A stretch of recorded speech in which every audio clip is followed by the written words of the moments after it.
The hallway was quieter than the rest of the mansion, but not silent. Somewhere nearby, a jazz trio was tinkling away, their music floating faintly through the heavy oak doors and mingling with the distant murmur of glamorous guests and the soft clatter of champagne flutes. I found myself pressed awkwardly against a polished paneled wall, trying to look like I belonged there, which, given my paint-spattered clothes and the way my heart hammered against my ribs, was a rather ambitious goal.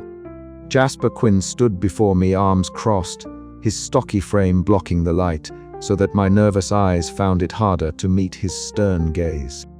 "You are not security," he said flatly, "so why are you wandering around with a walkie-talkie?" I bit my lip, palms sweating. "I am covering for someone," I stammered, hoping that sounded plausible enough. "Security's short-staffed, and I was asked to help out." He snorted. "Who asked you?" "No one," I admitted, shrinking a little. I was mistaken for security when I arrived. I didn't want to make a scene, so I just went along with it. The words felt ridiculous even as I said them. "Who does that?" Jasper's sharp eyes studied me for a long moment, then he sighed. "All right, Harper," he said, giving me the full name he must have overheard somewhere. "If you were going to play security, you might as well do it properly." I blinked. "You mean, like, train me?" He grinned a quick, fleeting thing and shook his head. "No, I mean we work together. I'm the head of security. You whatever you are. But we both want the same thing, to catch the thief who just stole a priceless pocket watch out from under everyone's noses." That stopped me cold. The stolen watch, the whole reason the night was unraveling faster than I could keep up with. "Catch the thief," I repeated, my voice barely above a whisper. "Exactly," Jasper said, stepping aside to let me pass. "Come on, we got a lot of ground to cover." As we moved through the mansion, I couldn't help but notice the absurdity of it all.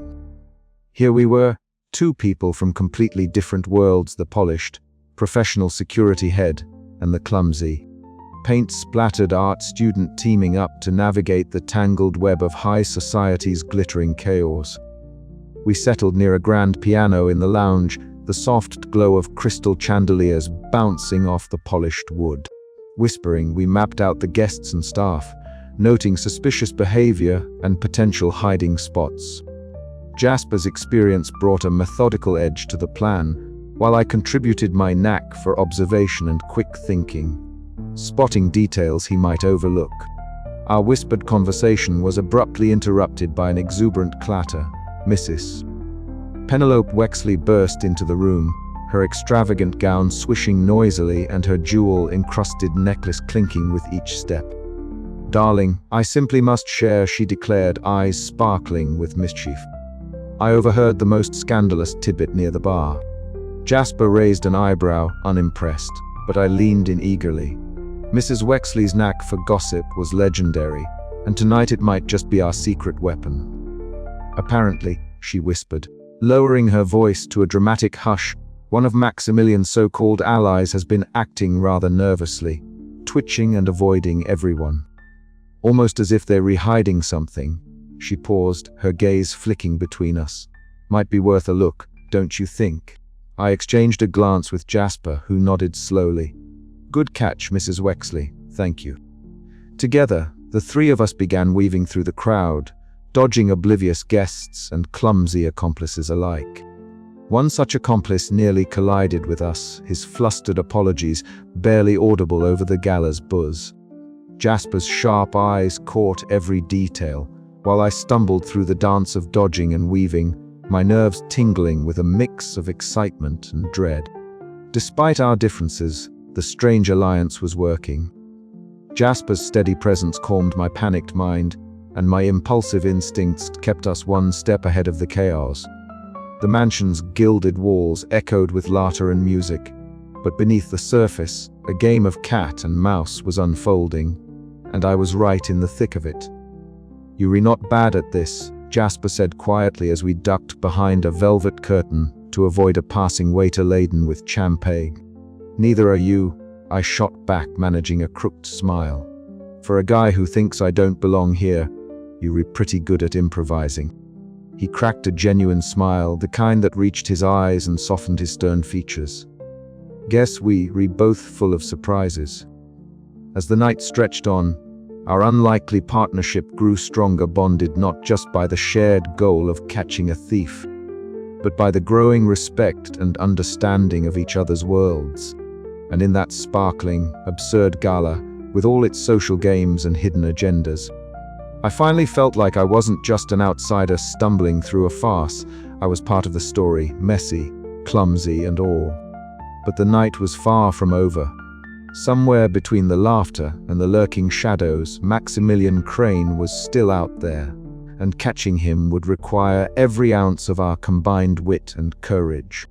The chase was on, and I was ready to play my part, awkward missteps, sharp observations, and all. "Ready for the next move?" Jasper asked, his voice low but determined. I nodded, heart pounding with a strange new confidence. "Let's catch a thief."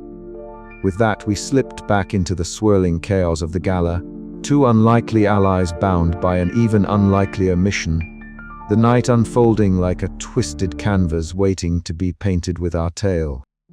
And just as the mansion's clock chimed midnight, I realized that sometimes the best art isn't on a canvas, it's the story you live. The grand chandelier cast a fractured glow across the polished marble floor, its many crystals scattering light like 1,000 tiny stars caught in a glassy net. Ellie crouched behind a velvet-draped side table, the fabric's rich burgundy brushing against her paint-speckled jeans.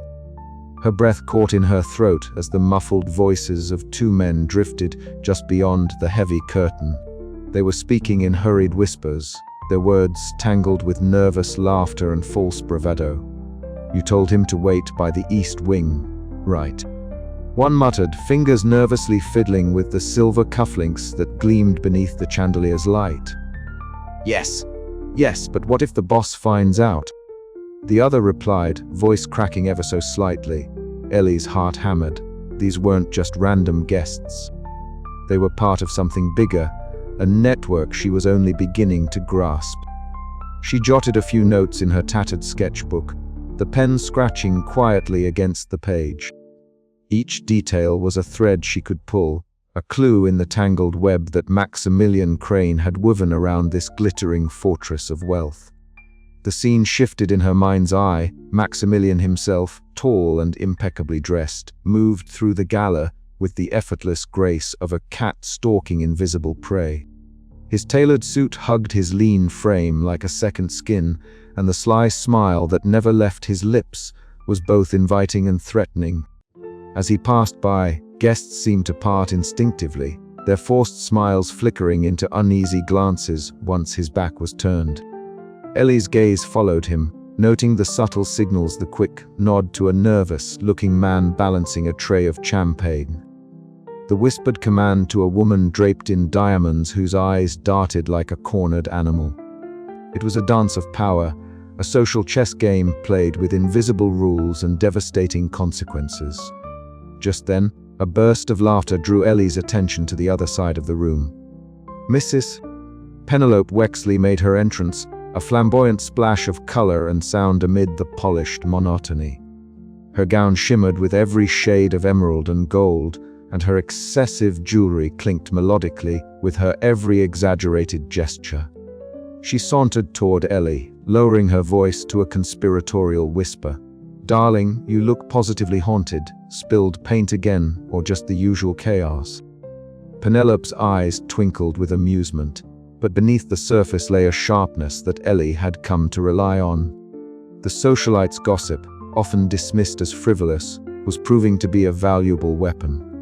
Together, they pieced together snippets of overheard conversations, whispered suspicions, and the odd behaviors of Maximilian's aides. The realization dawned that the thief's accomplices were less the slick, professional criminals Ellie had imagined and more a troupe of bumbling, anxious individuals desperately trying to keep their footing in a world that was rapidly spiraling out of control. Ellie's fingers trembled slightly as she sketched a rough diagram of the mansion's layout, marking the movements of guests and staff alike. Every name, every whispered rumor was a stroke in this evolving portrait of deception and greed.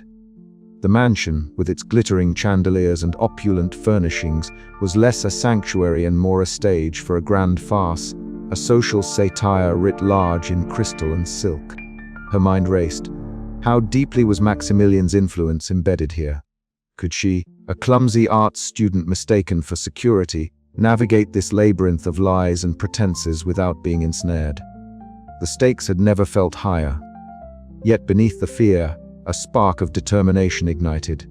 This was her moment not just to survive, but to expose the rot beneath the glitter.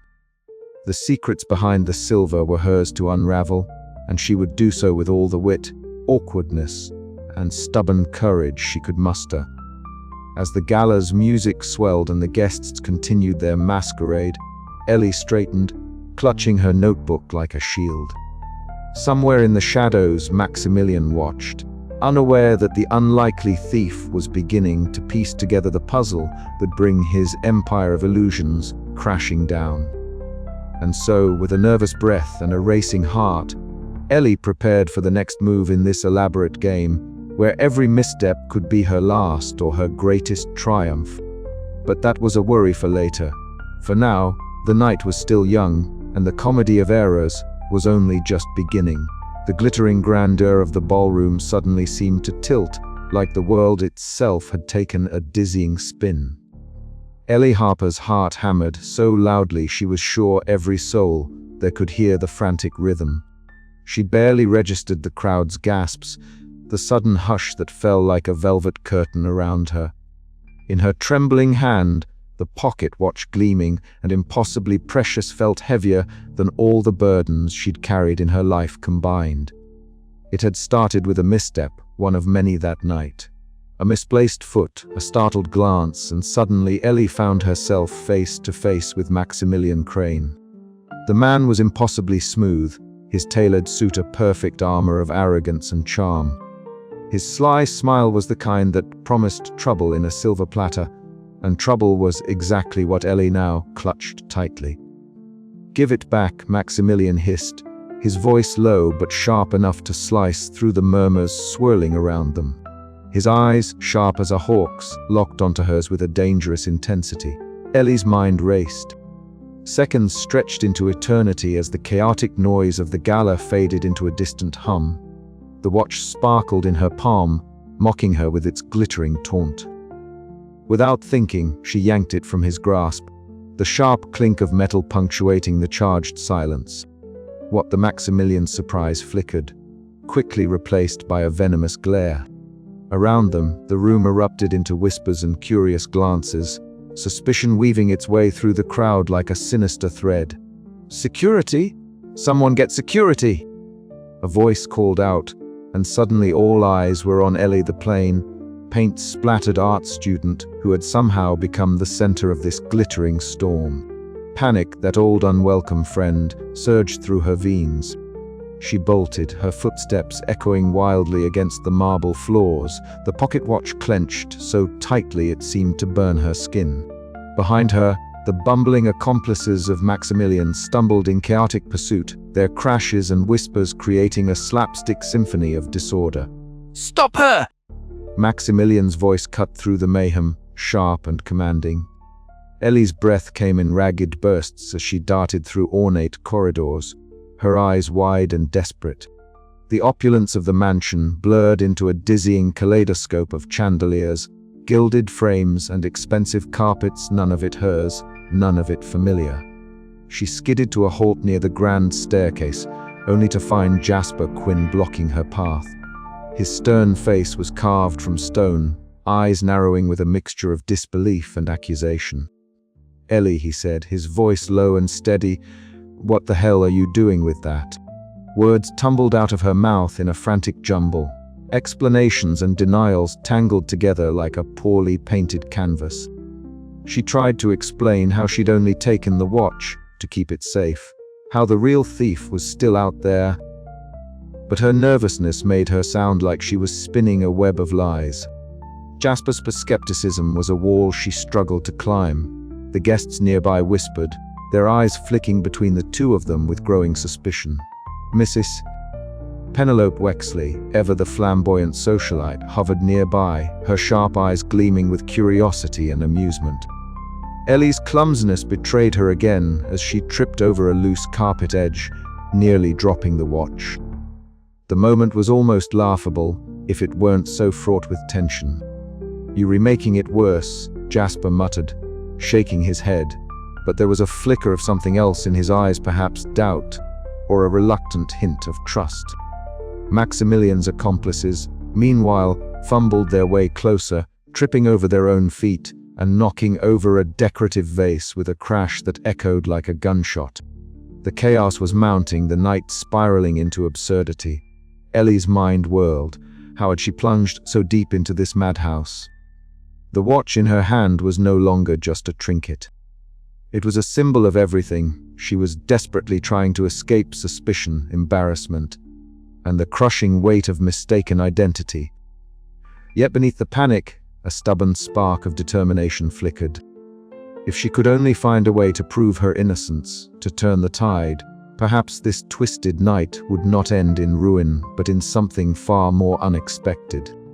The ballroom's glittering lights seemed to dim as Ellie steeled herself for the next move in this bewildering game of cat and mouse. The real thief was still out there, and she had the watch, but at what cost? As the murmurs of the crowd grew louder and the footsteps of her pursuers drew nearer, Ellie Harper realized one undeniable truth. She was in deeper than ever, and the night was far from over. With a breath that tasted of fear and resolve, she darted away from Jasper, the watch tucked safely beneath her arm. The chase resumed slapstick, chaotic, and utterly unpredictable as Ellie plunged headfirst into the heart of the gala's absurd social theater, ready to face whatever mischief awaited. And somewhere in the shadows, Maximilian Crane's cold eyes gleamed with a mix of fury and grudging respect. The game had changed, and so had its unlikely player. But as Ellie disappeared into the swirling crowd, one question lingered in the air like a whispered secret. Could a clumsy art student really outwit a ruthless billionaire? Only the night would tell. The dim glow of the crystal chandeliers cast fractured light across the gallery, where Mrs. Penelope Wexley made her presence known with the subtlety of a brass band in a library. Her extravagant gown rustled softly as she sidled up to Ellie and Jasper, the scent of expensive perfume trailing behind her like a flag. Her eyes sparkled not just from the countless jewels adorning her neck and wrists, but from the thrill of gossip freshly caught and ready to be served. "Darlings, Mrs. Wexley began, her voice a theatrical whisper that somehow carried across the room. "You simply must hear what I've just overheard. It seems our dear Maximilian's little escapade is more tangled than anyone suspected." Ellie exchanged a wary glance with Jasper, who raised an eyebrow but made no move to protest. They had learned that Mrs. Wexley's noseness, while occasionally exasperating, had an uncanny knack for uncovering truths the more discreet eyes missed. Apparently, Wexley continued, one of those bumbling helpers of his was spotted near the West Wing moments before the watch vanished. Not that anyone noticed at the time, naturally, too busy sipping champagne and pretending to admire the art as usual. Ellie felt a flicker of hope. The West Wing, the very place she'd seen a shadow dart just before the chaos erupted. Could it be the thread that unraveled this entire tangled web? "How reliable is this information?" Jasper asked, his tone skeptical but curious. "Reliable as a cat in a room full of rocking chairs, Mrs. Wexley replied with a dramatic sigh. "But, my dears, it's the kind of tidbit that can turn a dull party into a delightful scandal." The three huddled close, voices dipping even lower. Ellie's fingers absent-mindedly traced the cool metal of the pocket watch hidden beneath her jacket. Every tick seemed amplified in the silence between them. As the night deepened, Ellie felt the weight of the watch grow heavier, not just a stolen trinket now, but a symbol of the precarious position she occupied. She was a security guard by accident, a thief by circumstance, and perhaps, if luck held, the only person who could piece together the night's puzzle. Meanwhile, across the grand ballroom, Maximilian Crane moved like a shadow wrapped in silk. His sharp eyes missed nothing, and the faint glint of the pocket watch's chain beneath his cuff was a silent taunt. He knew suspicion was shifting, and he was sharpening his claws for the inevitable confrontation. Back in the quieter corners of the mansion, Mrs. Wexley's flamboyant gestures and sharp observations began to corral the guests' attention.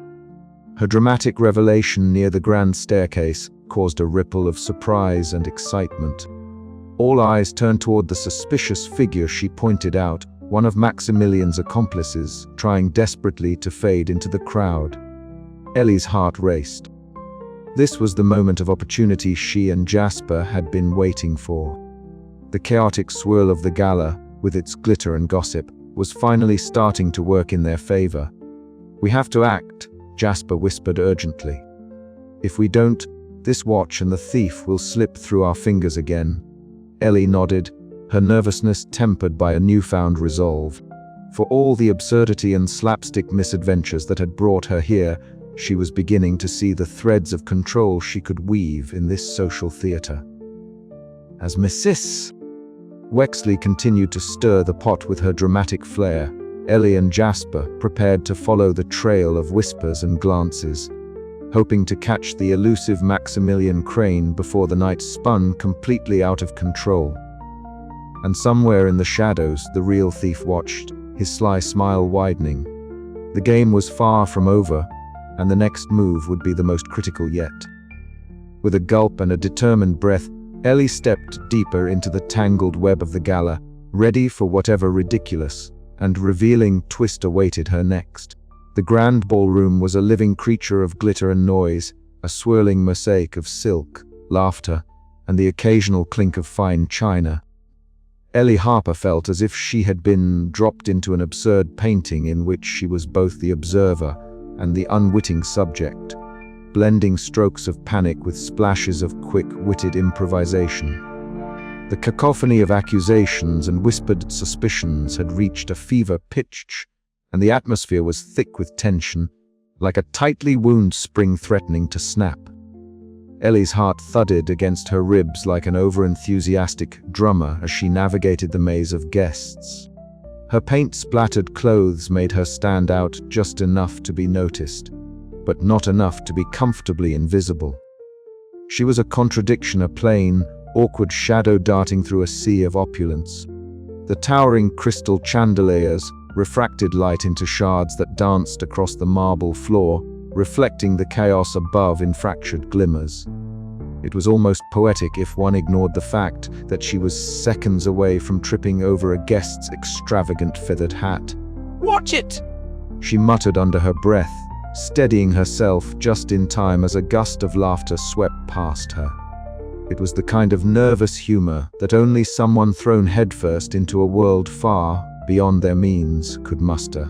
Her mission was clear yet daunting: keep her cover, survive the increasingly absurd social rituals, and if possible figure out who was really behind the theft of the priceless pocket watch. Across the room, near the grand staircase that spiraled like a silver ribbon into the upper floors, Maximilian Crane's accomplices were enacting their part of the plan. If there was a script for bungling criminals, they were its unwitting stars. One of them, a nervy man in a suit 2 sizes too large, fumbled with a small velvet pouch. The others hovered nearby, eyes darting around like startled meerkats. "Keep it quiet," whispered the tallest of the trio, a man whose nervous energy was as palpable as the scent of expensive cologne that clung to his collar. But as he slipped the pouch into his jacket, the clasp snagged on the fabric, sending the precious pocket watch tumbling out. The watch bounced once, twice before striking the marble floor with an audibly sharp ping. The room seemed to freeze, the sound rippling through the crowd like a dropped pin in a cathedral. Guests turned, gasps muffled behind gloved hands. Ellie's eyes locked onto the shining object, her pulse quickening. Mrs. Penelope Wexley was nearby, her emerald gown shimmering under the chandelier light as she leaned conspiratorially toward Ellie. "Did you see that?" she hissed, a mischievous gleam in her eye. Our little friends here couldn't nail down a robbery if it was gift-wrapped. Ellie smirked despite herself. Mrs. Wexley was a master of flamboyant noseness, and tonight her sharp tongue was an unexpected ally. I'm beginning to think the watch has a mind of its own, Ellie whispered back, her mind racing to piece together the unfolding puzzle. Meanwhile, Jasper Quinn, the head of security, was closing in on another accomplice attempting to sneak through the library's ornate doors. The man's nervous glances betrayed him, and Jasper's stern face was a mask of unyielding scrutiny. Yet even the most serious moments were punctuated by slapstick chaos. The accomplice, in his haste, knocked over a precarious stack of antique books. The crash echoed through the room, sending a flock of startled guests into a brief frenzy of shushing and wide-eyed glances. Ellie seized the opportunity. As attention diverted, she slipped through the crowd, her quick thinking allowing her to evade suspicion and inch closer to the heart of the mystery. The tangled webs of lies, misunderstandings, and social posturing began to unravel in her wake. It's all a game, she muttered to herself, dodging a waiter balancing a tower of champagne glasses. And I'm learning the rules. But in this game, every misstep could be fatal or at least socially disastrous. As the night deepened, the boundaries between friend and foe blurred, and Ellie realized that survival depended as much on wit as on luck. The ballroom was no longer just a stage for the wealthy to flaunt their excess. It was a battleground of identities, secrets, and slapstick misadventures. And Ellie, with her awkward grace and quick mind, was becoming an unlikely player in a farcical drama that was only just beginning to unfold. The question remained, could she keep her footing on this slippery dance floor without falling headlong into disgrace or worse? As the accomplices continued their clumsy sabotage, Ellie felt a flicker of hope. The chaos they wrought was her chance, if she could only seize it before the night spun completely out of control. And so, with a breath caught somewhere between panic and determination, Ellie moved forward, ready to weave through the tangled webs that held the night's secrets. The game was afoot, and the players were all too human, too flawed, and gloriously prone to error. With one last glance at the glittering chaos around her, Ellie whispered, "Let's see who really gets caught in the end."